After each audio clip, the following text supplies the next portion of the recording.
자, 오늘은 두 가지 형통에 관해서 좀 나누려고 합니다.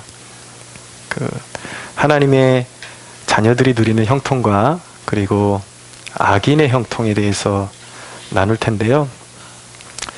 우리 그리스도인들이 바라보고 함께 사모해야 될 형통은 어떤 모습인가, 우리가 어느 길로 가야 되는가, 그것을 좀 나누기를 원하는 것입니다. 먼저 첫째로 하나님의 자녀들에게 주어지는 형통이 있습니다. 하나님의 자녀들에게 주어지는 형통은 어떻게 주어지는 것인가? 철저하게 하나님께 매달릴 때에 주어지는 것입니다. 그러니까 이제 여러분들이 그동안 에스더서를 나눴기 때문에 이 유다 민족이 어떠한 그 위기 가운데 처해 있는지 여러분들이 아실 겁니다. 하만의 대적이 일어나서 이제 제비를 뽑았죠. 그래서 이제 유다 민족이 진멸할 날만 기다리고 있었습니다. 이 소식을 듣고 에스더와 그리고 모르드게가 금식을 선포하고 베옷을 입고 그렇게 하나님 앞에 간절하게 부르짖었죠. 근데 오늘 말씀해 보니까 그것이 응답됐다라는 것을 알게 되는 것입니다. 그러니까 에스더가 왕의 총애를 입게 되었습니다. 여기서부터 이제 유다 백성들의 구원의 문이 이제 서서히 열리기 시작하는 건데, 오늘 이렇게 말씀해 보면 1절에 보면은 에스더가 이제 금식을 선언한 지 3일 후에 왕후의 예복을 입고 왕궁 안뜰 곧 어전 맞은편에 섰다라고 말씀하고 있습니다. 예복을 입고 아하수에로 왕을 찾아간 것입니다. 근데 이것이 굉장히 위험한 상황이었거든요. 왜냐하면 왕에게 부름을 받지 않고 나가게 되면은 왕이 그 당시에 기분이 좋지 않다 그러면 금규를 내밀지 않으면 이제 그 자리에서 끌려가서 처형을 당해야 되는 그런 상황 가운데 있는 것입니다. 근데 에스더가 그렇게 금식을 선포를 하고 금식을 이제 마치고 죽으면 죽으리다라는 심정으로 나갔는데, 오늘 1절 말씀에 우리가 조금 유의해서 봐야 되는 게 예복을 갖추고 나갔다. 왕에게 왕후의 예복을 갖추고 나갔다 그러는데, 제가 이 설교를 준비하면서 주석을 잠깐 참고를 한 대목에서 좀 이렇게 마음에 와닿는 그런 대목이 있었습니다.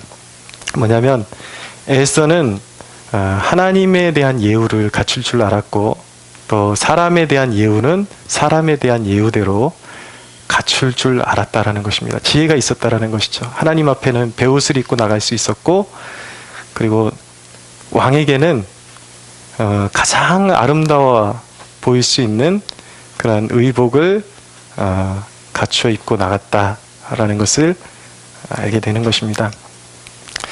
그러니까 우리가 하나님께 해야 될 처신이 있고 사람에게 해야 될 처신이 따로 있다라는 것이죠. 우리 이 대목 제가 묵상하면서 우리 크리스천 자매들이 남편 앞에서도 이렇게 하면 참 매우 사랑받겠다라는 그런 생각을 했습니다.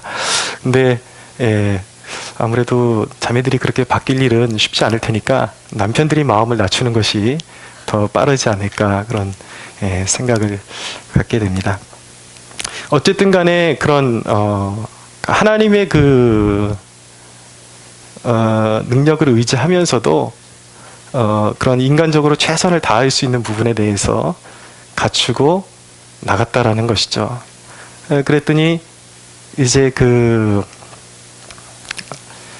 왕의 눈에 들은 거예요. 너무 아름답게 그렇게 보였던 것입니다.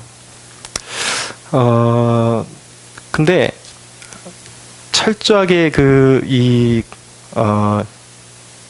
이제 이 구원의 역사가, 이 구원의 드라마가 하나님의 백성들의 그런 부르짖음으로 그렇게 이렇게 이루어지고 있지만 우리가 이 사건을 좀 더 큰 그림으로 볼 필요가 있다라는 것을 우리가 염두에 둘 필요가 있습니다. 그것이 무엇이냐면 이 구원의 역사가 단순히 모르드게와 그리고 에스더의 이 유다 백성들의 그런 부르짖음을 통해서 그런 어떤 결과를 도출한 것이 아니라 하나님께서 이 큰 그림 안에서 이미 유다 백성들을 향하신 하나님의 선한 뜻을 가지고 하나님께서 섭리하셔서 이제 그 에스더를 일으키시고 모르드게를 일으키시고 유다 백성들을 깨워서 부르짖도록 그렇게 섭리하셨다라는 것을 알게 되는 것이죠. 그러니까 여러분, 우리가 이 부르짖는 것 이전에 하나님께서 우리를 향하신 선한 계획들을 가지고 계시다라는 것을 이해하는 것이 참 중요합니다. 그런데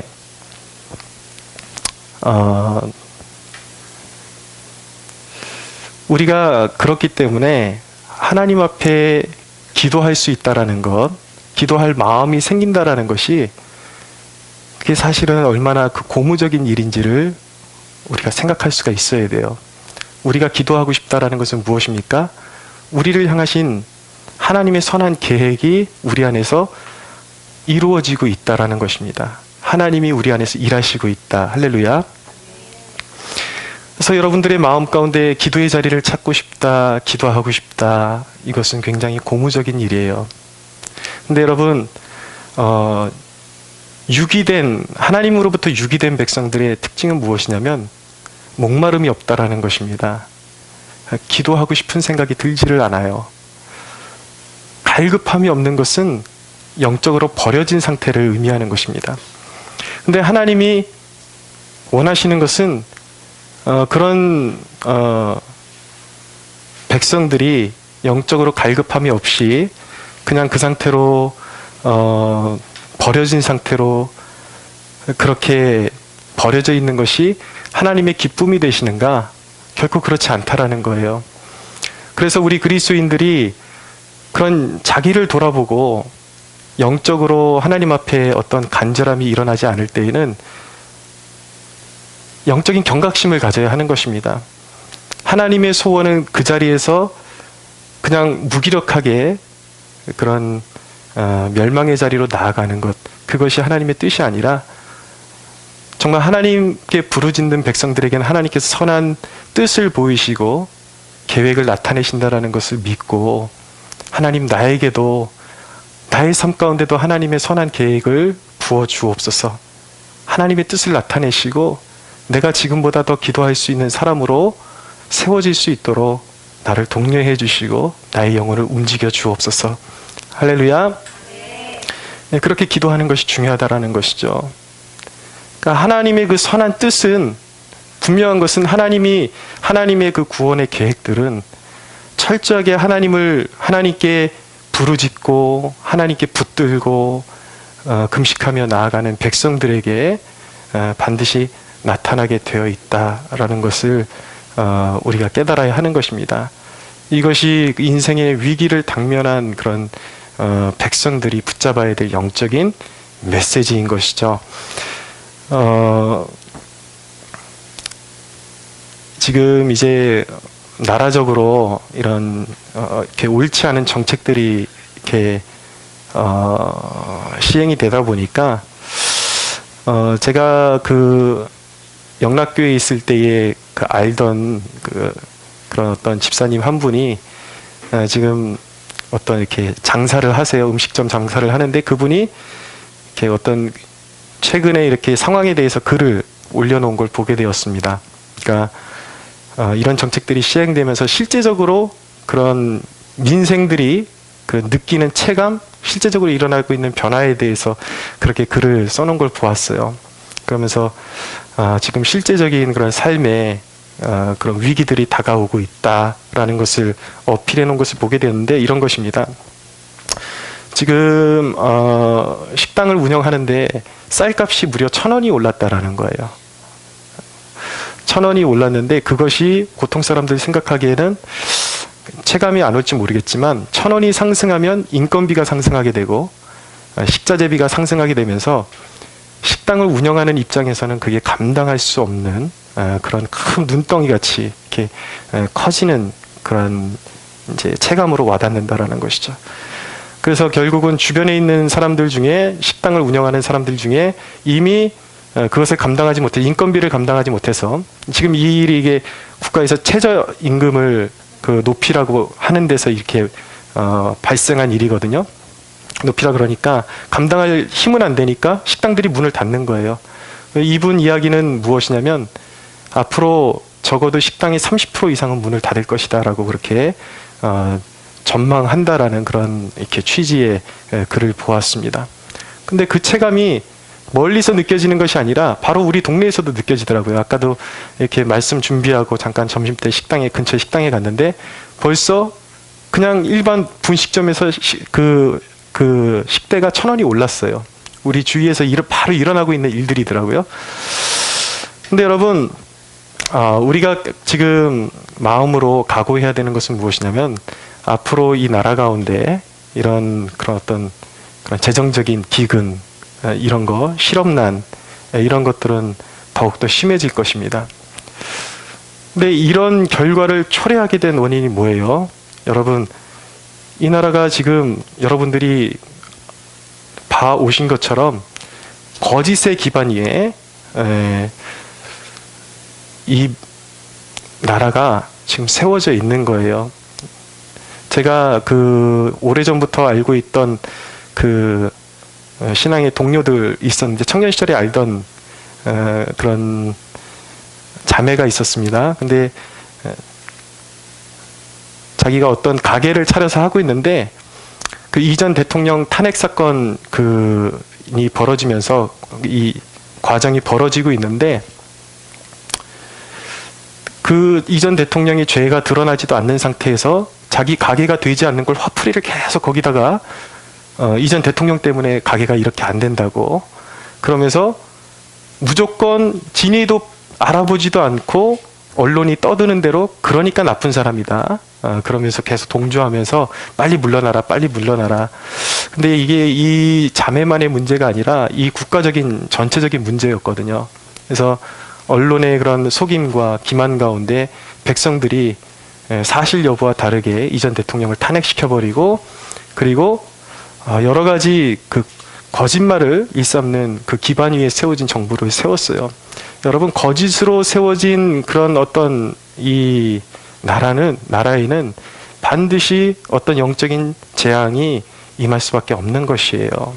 그것을 우리가 심각하게 우리가 생각해야 하는 것입니다. 그래서 그런 기반 위에 사람들이 거짓된 기반 위에 동조해서 나라를 세우고 정부를 세웠는데 그래서 자기도 하나님을 섬겨야 될 백성들이 하나님을 찾지 않고 사람을 의지하고 이 사람을 세우면 더 나아질 것이다. 그래서 거짓인 줄 뻔히 알면서도 사람을 세웠기 때문에 그 재앙이 고스란히 이 민족에게 임할 것이라는 것을 우리가 알아야 되는 것이죠. 그래서 이런 기근, 이 백성이 체감적으로 느끼게 될 기근은 앞으로 점점 심해질 것입니다. 그럼 여러분, 우리 그리스도인들이 앞으로 다가올 이런 그런 생활적인 기근, 실업난들, 이것들은 갈수록 더 심해질 텐데 이것을 어떻게 극복할 수가 있냐고요. 해답이 무엇이냐고요. 그것을 우리가 이제 유념할 수가 있어야 되는데 이 영적인 다가오는 이 민족의 기근을 이겨낼 수 있는 길은 무엇인가? 바로 스스로를 각성시키고 하나님 앞에 회개하고 일어나는 것입니다. 할렐루야. 사람을 의지하다가 그렇게 됐기 때문에 그것을 바로잡을 수 있는 길은 하나님을 찾는 길밖에 없어요. 그래서 여러분, 우리 그리스도인들이 이제는 정신 차리고 정말 사람을 의지했던 그 모든 죄악들, 하나님이 아닌 인생과 호흡을 의지하고 어떤 정치인들을 의지했던 그 모든 것들을 회개하고 이제 하나님만이 우리의 주이십니다. 우리는 세상의 어떤 시스템이나 정치 체계나 이런 것들에 의해서 사는 존재가 아니라 우린 믿음으로 사는 존재요. 하나님의 은혜 없이는 우리는 소망이 없는 존재입니다. 라는 고백으로 우리는 나아갈 수가 있어야 되는 것이죠.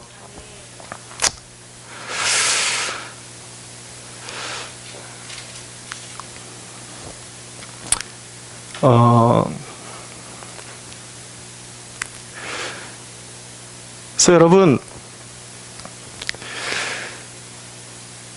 이 민족에게 지금 당면한 이런 상황들 속에서 여러분들이 이제 기근에 잘 대비하셔야 합니다.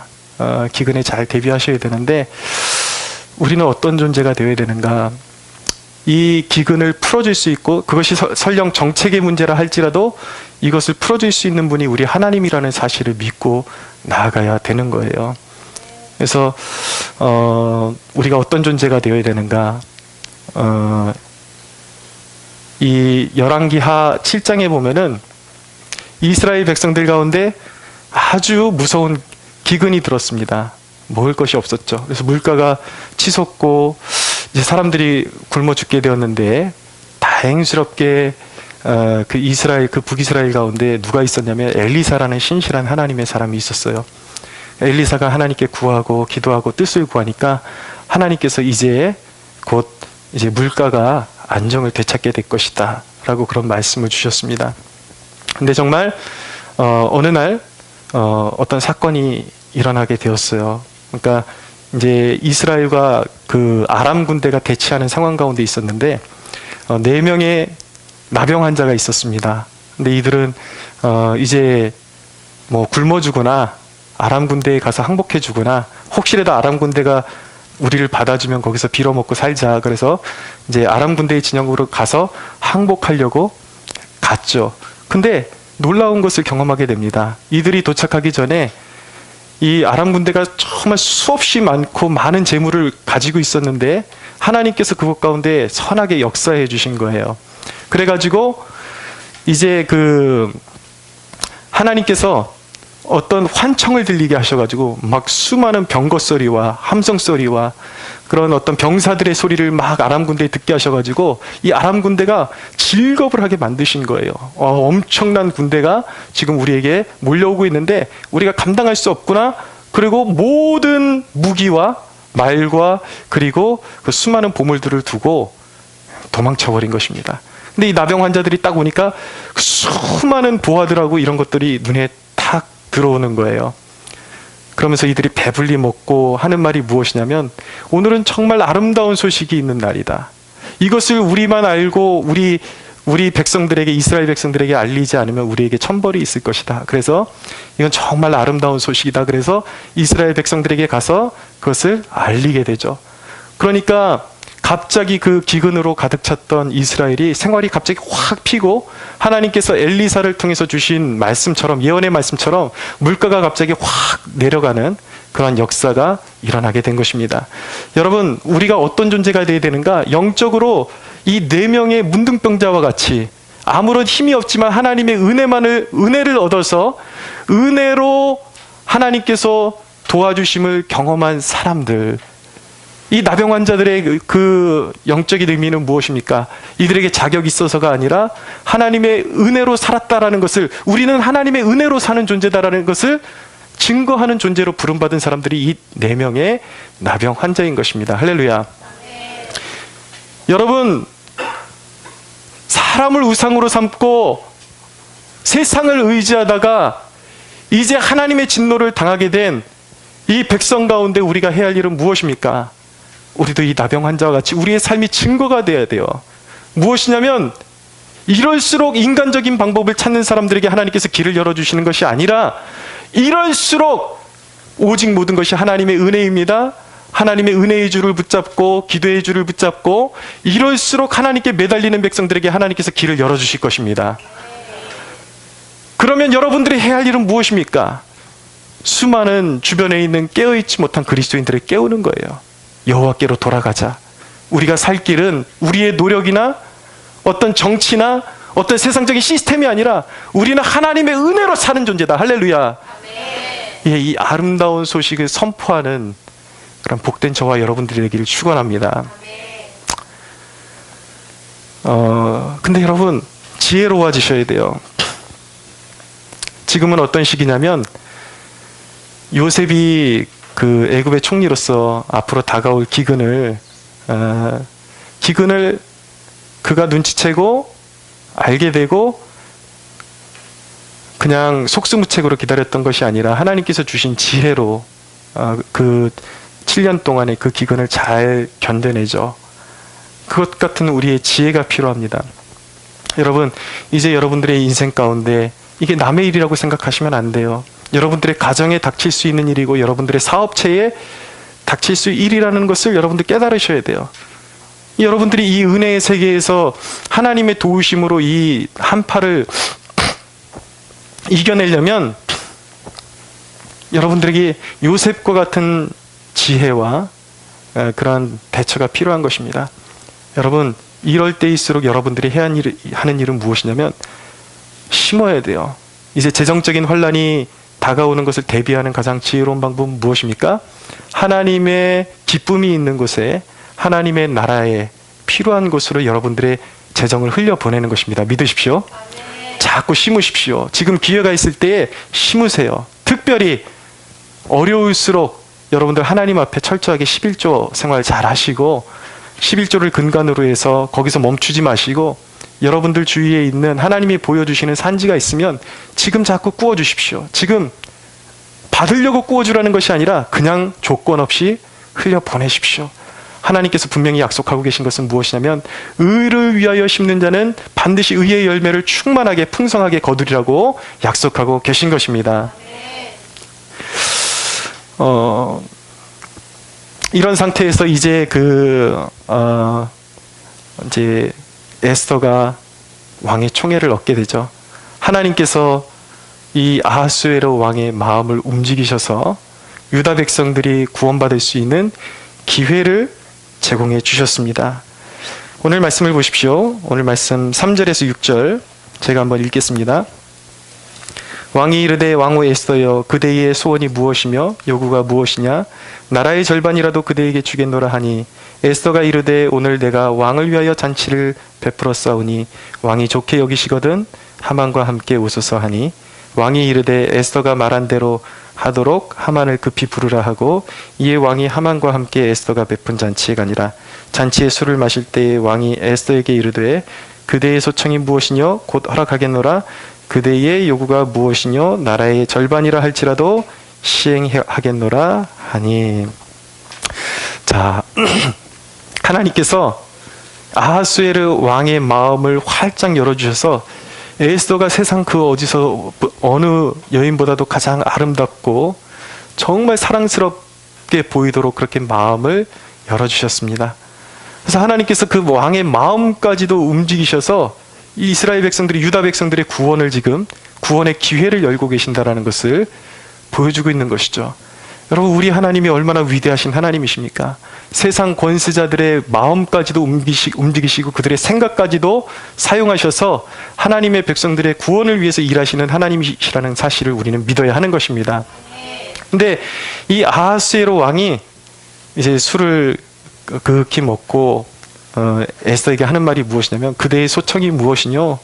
내가 나라의 절반이라도 주겠노라. 옛날 왕들은 술만 먹으면 잘하는 대사인 것 같아요. 그 신약성경에도 보면은 이런 상황이 있죠. 보면은 헤롯 예수님 시절에 헤롯 안디바라는 사람이 이제 자기 생일날 그 헤로디아의 딸 살로메의 춤을 추는 것을 보고 주흥이 돋아가지고 너의 소원이 무엇이냐? 내가 내 나라의 절반이라도 주겠노라 라고 그렇게 이야기합니다. 근데 하나님 앞에 될 사람과 안 될 사람의 반응이 달라요. 보십시오. 똑같은 그런 기회가 주어졌는데, 좋은 기회가 주어졌는데 살로메는 자기 엄마의 그런 청탁을 받아가지고 세례 요한의 머리를 구합니다. 좋은 기회가 왔음에도 불구하고 어떤 이는 그것을 하나님을 대적하는 기회로 삼게 되는 것입니다. 근데 여러분, 에스더는 이 동일한 상황 가운데서 그녀에게 기회가 주어졌을 때에 자기의 사욕을 채우는 기회로 삼은 것이 아니라 바로 하나님 나라에 이바지하는 기회로 삼았다라는 것을 우리가 눈여겨봐야 하는 것입니다.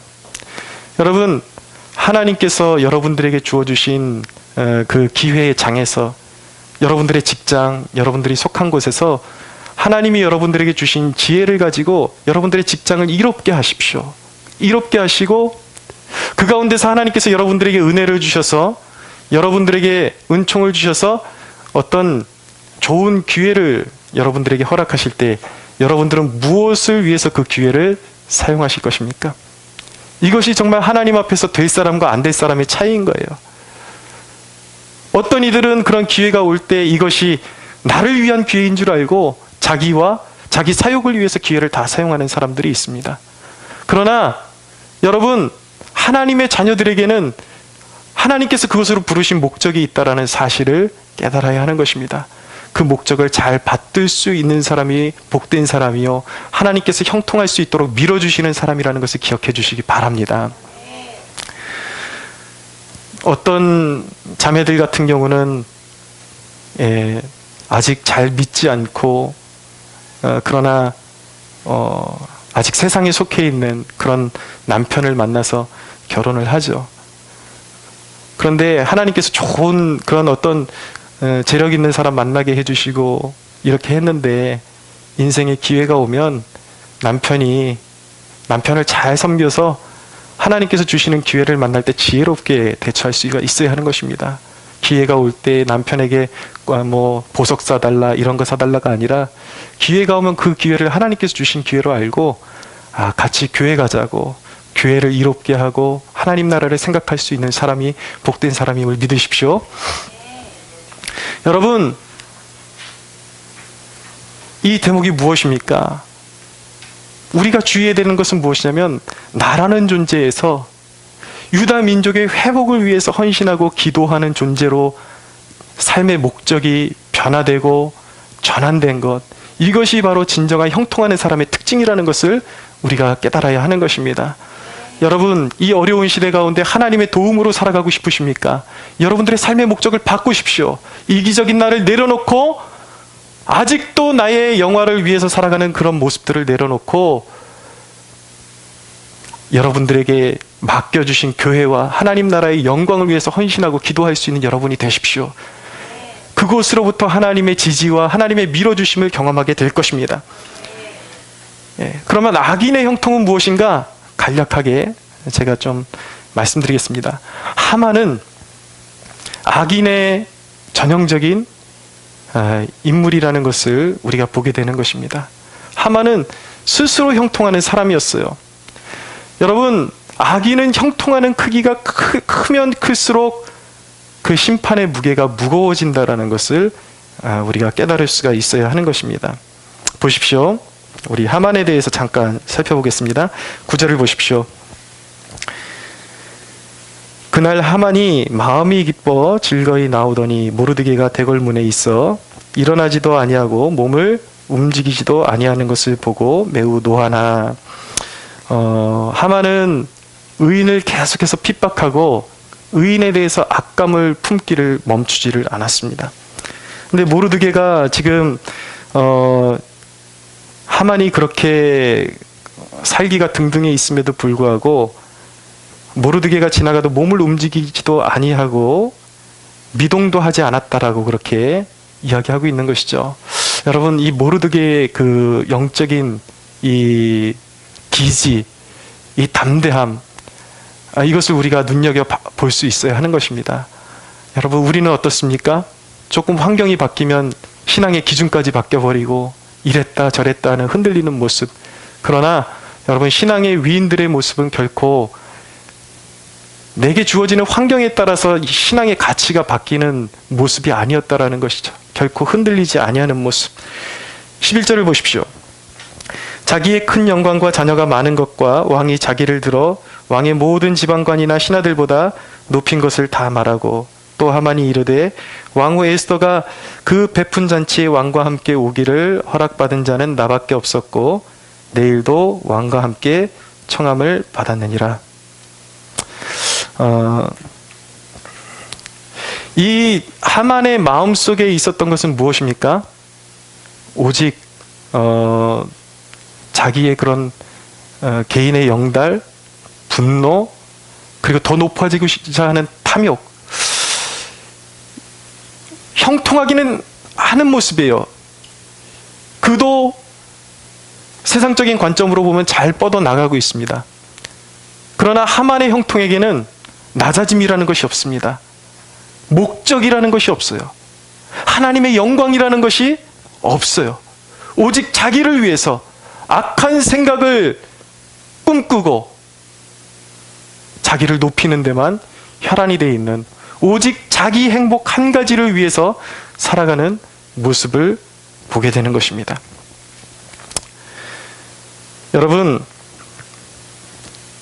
여러분들이 아무리 손에 무언가를 얻는다고 할지라도 여러분들의 마음이 어떤 미움으로 가득 차 있고 증오로 가득 차 있다면 그것은 형통이 아니에요.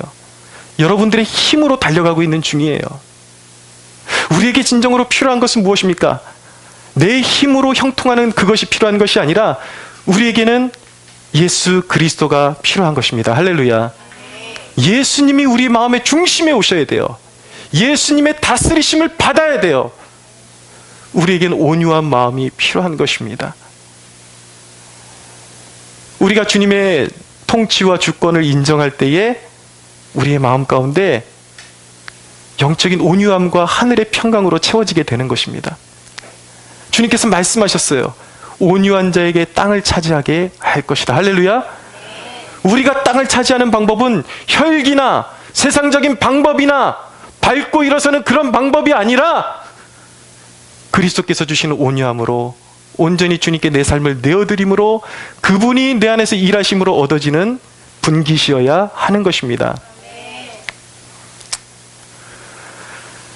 보십시오. 14절을 보십시오. 그의 아내 세레스와 모든 친구들이 이르되 높이가 50규빗 되는 나무를 세우고 내일 왕에게 모르드게를 그 나무에 매달기를 구하고 왕과 함께 즐거이 잔치에 가소서 하니 하만이 그 말을 좋게 여기고 명령하여 나무를 세우라 하니 50규빗 되는 이제 나무를 세워서 그 모르드게를 이제 죽이는 그런 계획을 세우게 된 것입니다.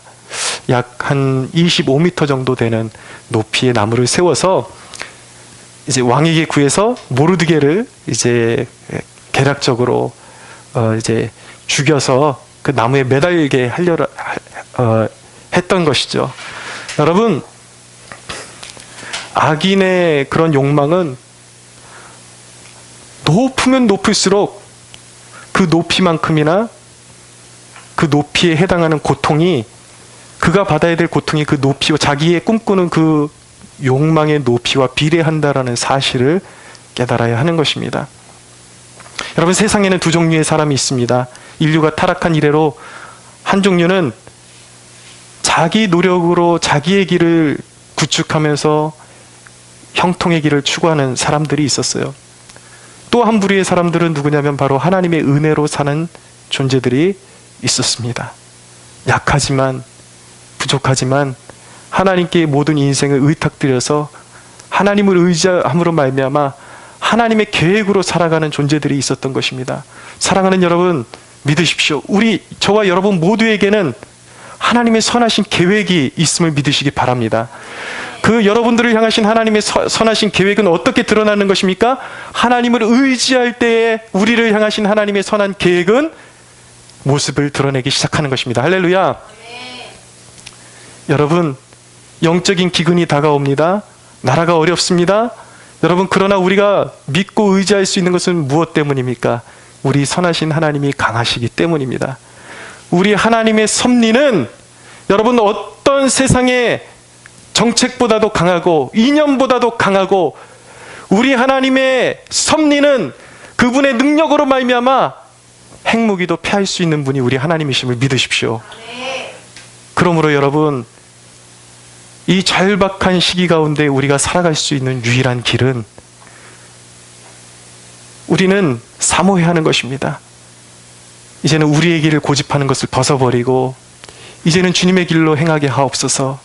이제는 주님의 방법으로 우리가 주님을 의지할 때에 우리를 향하신, 한국 교회를 향하신 하나님의 놀랍고 선한 계획이 드러나게 하옵소서. 할렐루야. 그 가운데 하나님, 우리를 형통의 길로 인도하옵시고 영적인 어두움 가운데 있는 백성들에게 아름다운 소식을 전하는 백성들로 세워지게 하여 주옵소서. 하나님께서 우리에게 넉넉히 그 일을 허락하실 줄로 믿습니다. 우리 하나님께 영광의 박수 올려드리겠습니다.